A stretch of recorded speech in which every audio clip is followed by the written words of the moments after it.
बिस्मिल्लाहिर्रहमानिर्रहीम अस्सलाम वालेकुम डियर स्टूडेंट। आज जो हम चैप्टर स्टार्ट करने लगे हैं वो one of the longest chapter है आपकी फर्स्ट ईयर की बुक का, और इसका टाइटल है किंगडम एनिमिलिया।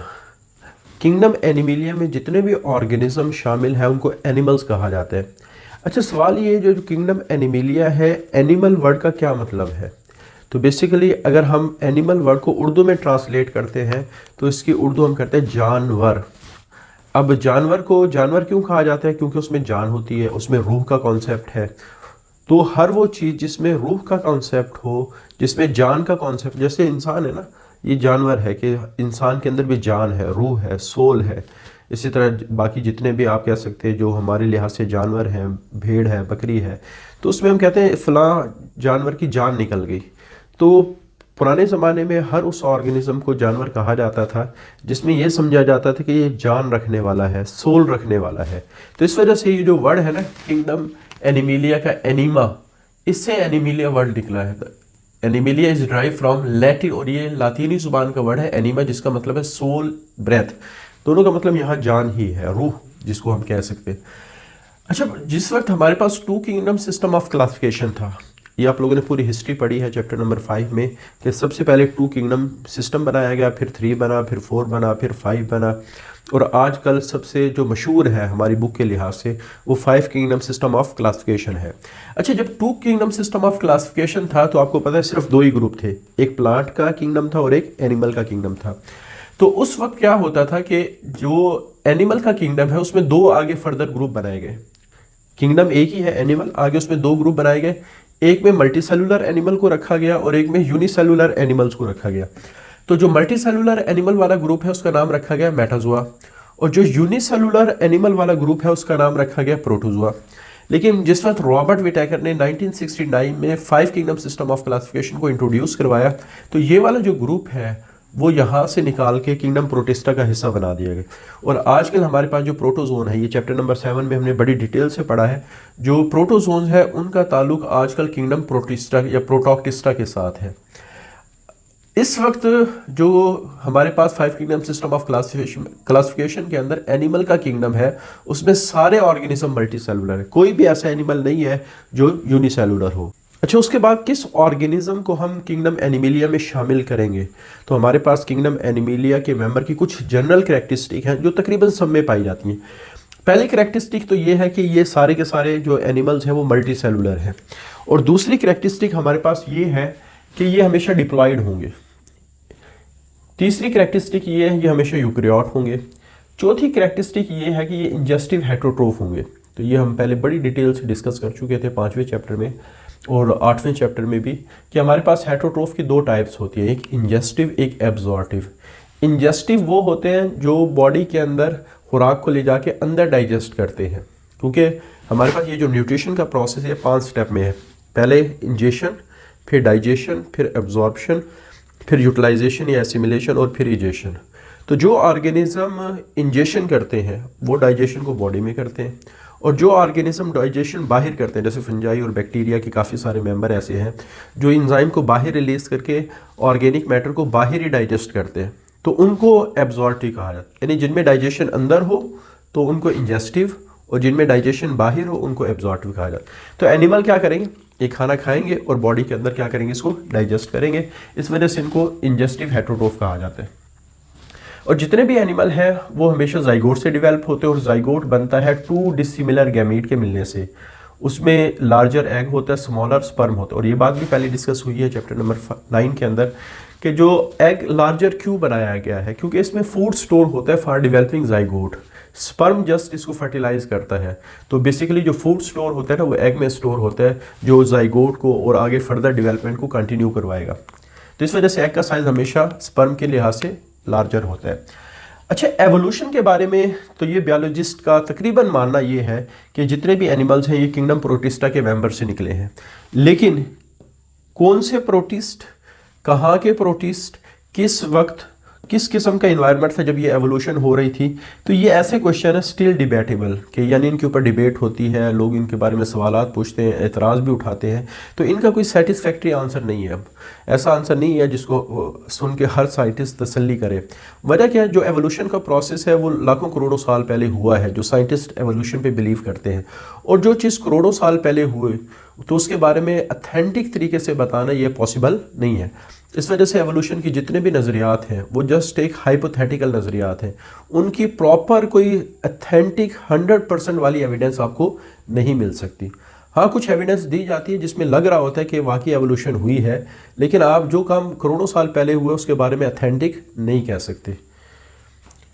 अच्छा, उसके बाद एनिमल के बारे में हमने कहा कि ये मल्टी सेलुलर है। अच्छा, मल्टी सेलुलर तो प्लांट भी है, मल्टी सेलुलर फंजाई भी है, मल्टी सेलुलर तो एनिमल भी है, लेकिन जो मल्टी सेलुलरिटी है वो ज़्यादा इंप्रेसिवली डेवलप हुई है एनिमल के अंदर। यानी मल्टी सेलुलरिटी एनिमल के अंदर सबसे अच्छी है। उसकी वजह क्या है? क्योंकि जब मल्टी सेलुलर एनिमल बना तो उसके सेल के दरमियान आपस में कनेक्शन है। यानी हमारा जो स्किन का सेल है, हमारी जो उंगली है ना, ये पूरी बॉडी के साथ कनेक्टेड है। यानी पूरी बॉडी इस उंगली की फ़िक्र कर रही है। अगर खुदा न खास्ते इसमें कोई तकलीफ़ होती है, इसको न्यूट्रिएंट चाहिए होते हैं, तो पूरी बॉडी कोशिश करती है कि इसकी तकलीफ़ को दूर करे और इसकी न्यूट्रिएंट की कमी को पूरा करे। और एक आप लोगों ने एक कहावत सुनी होगी, union is the strength, union is strength. जब पूरे के पूरे आप कह सकते हैं लोग मिल के काम करेंगे तो ऑटोमेटिकली वो इम्प्रेसिव काम होगा। तो यहाँ भी ये है कि हमारी जो बॉडी के सेल हैं ये मिलजुल के काम करते हैं, बॉडी के लिए करते हैं, तो ऑटोमेटिकली ये इफ़ेक्टिव तरीके से काम कर रहे होते हैं बनिस्बत दूसरों। आप देखें प्लांट के अंदर डिस्ट्रीब्यूशन ऑफ मटेरियल इतने अच्छे अंदाज में नहीं होती।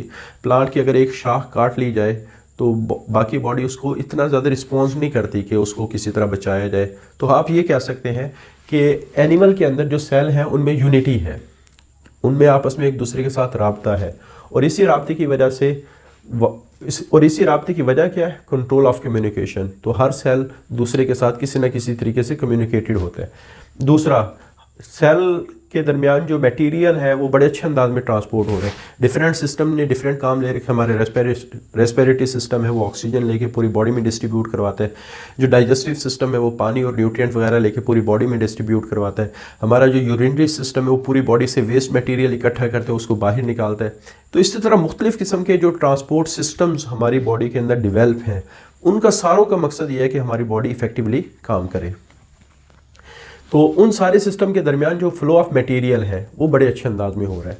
तो बहरहाल सिंपल सा आप कहना ये है कि मल्टी सेलुलर जो एनिमल्स हैं ये मल्टी सेलुलर प्लांट और फंजाई से बहुत हद दर्जे बेहतर प्लांट हैं, बेहतर एनिमल्स हैं। अच्छा, फिर जो अगली बात है डाइवर्सिटी ऑफ एनिमल्स। जब हम ये सोचते हैं ना कि एनिमल सारे मल्टी सेलुलर हैं तो हमारे जहन में फ़ौरन आता है कि शायद ये तो सारे बड़े बड़े एनिमल्स होंगे, ये बड़े बड़े जानदार होंगे। हालांकि ये बात गलत है।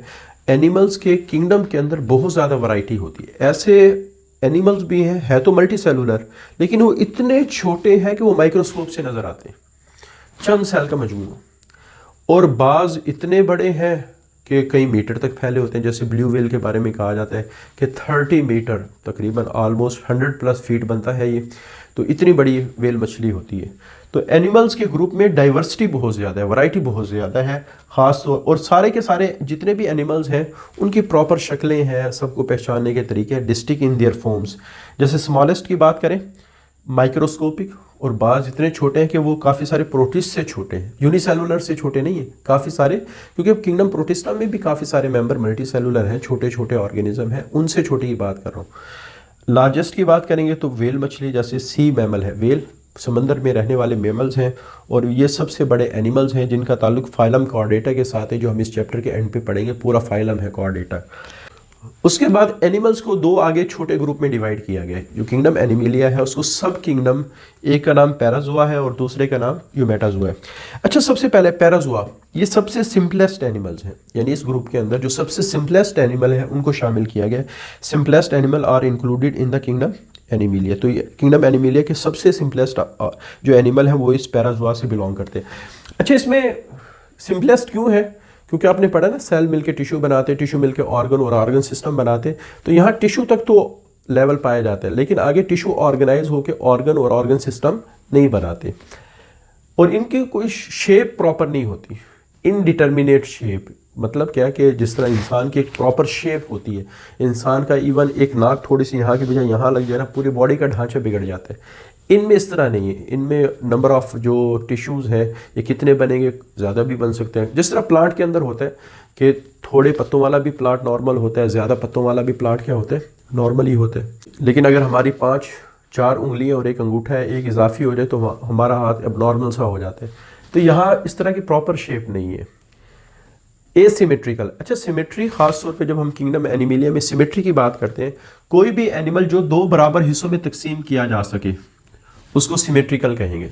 जैसे फॉर एग्जांपल कोई एनिमल इस तरह का है, वो 2 बराबर हिस्सों में तकसीम हो सकता है, या कुछ एनिमल इस तरह के होते हैं तो ये भी 2 बराबर हिस्सों में तकसीम हो सकते हैं, तो इसको हम सिमेट्रिकल एनिमल। लेकिन अगर कोई इस तरह का एनिमल हो तो आप इसको 2 बराबर हिस्सों में तकसीम नहीं कर सकते। कोई भी लाइन ऐसी नहीं है जो इसको 2 बराबर हिस्सों में तकसीम करेगी, क्योंकि इनकी शेप कोई प्रॉपर अंदाज में डेवलप नहीं होती। तो इस वजह से ये एसिमेट्रिकल है। एसिमेट्रिकल का मतलब क्या, ये विदाउट सिमेट्री है। अच्छा, हमारे पास किंगडम, सब किंगडम पैराज़ोआ में सिर्फ एक ही फाइलम आता है। इस चैप्टर में हम काफ़ी सारे फाइलम पढ़ेंगे, उसमें से सिर्फ एक फाइलम, उसका नाम है फाइलम पोरीफेरा या कॉमन नेम स्पोंजिस है, जो इस सब किंगडम से बिलोंग कर। बाकी जितने भी फाइलम हम पढ़ेंगे इस चैप्टर के अंदर, वो सारे के सारे यूमेटाजोआ से बिलोंग करते हैं। जाहिर बात है, अगर ये सबसे सिंपलेस्ट है, यूमेटाजोआ का जो ग्रुप है वो थोड़ा सा एडवांस एनिमल का ग्रुप है, तो this group has most advance animal, और इसमें जो टिश्यू है वो ऑर्गेनाइज होकर ऑर्गन और ऑर्गन सिस्टम बनाते हैं। इनकी जो शेप है वो प्रॉपर शेप डेवलप होती है। इनमें जो सिमेट्रिकल एनिमल है, यानी इनको 2 बराबर हिस्सों में तकसीम किया जा सकते हैं। अच्छा, आगे सिमेट्री भी 2 तरह की है, इसको अगले लेक्चर में हम डिटेल से डिस्कस करेंगे। एक सिमेट्री को रेडियल सिमेट्री कहा जाता है और एक सिमेट्री को बाइलेटरल सिमेट्री कहा जाता है। ये थोड़ा सा ध्यान में रखेंगे। अभी सिर्फ आपने याद रखना है ये सिमेट्रिकल एनिमल है। रेडियल और बाइलेटरल का क्या मतलब है, इसको अगले लेक्चर के लिए आप डिले कर देंगे। और एंड पे बाकी जितने भी फाइलम हैं, जैसे आपकी बुक में फिगर दिया गया 29 फाइलम है जो इस ग्रुप से बिलोंग करते हैं। सिर्फ एक फाइलम है जो सब किंगडम पैराज़ोआ से बिलोंग करता है, और बाकी सारे जो फाइलम है वो सब किंगडम यूमेटाजोआ से बिलोंग करते हैं।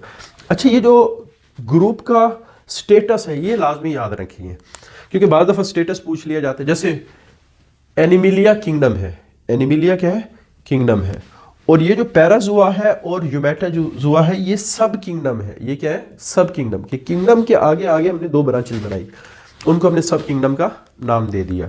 आगे फिर हम ग्रेड की बात करेंगे, क्लासेस की बात करेंगे, फाइलम की बात करेंगे। तो ये आप लोगों ने जहन में रखना है कि जो नाम हम ग्रुप का रख रहे हैं तो उसका स्टेटस क्या है, उसका दर्जा क्या है, उसका लेवल क्या है। क्योंकि बाद ऑफ एमसीक्यूज में यही बात पूछ ली जाती है कि जो पैराज़ोआ है वो किंगडम है, फाइलम है, ग्रेड है, क्लास है, सब किंगडम है। तो इस तरह का एमसीक्यूज बन सकता है। तो ये हमारे पास इस चैप्टर का पहला लेक्चर है, इसको साथ साथ तैयार करें तो इंशाल्लाह ये चैप्टर तैयार भी हो जाएगा, समझा भी जाएगा, क्योंकि इस चैप्टर के अंदर बहुत सारी चीज़ें आपस में लिंक है।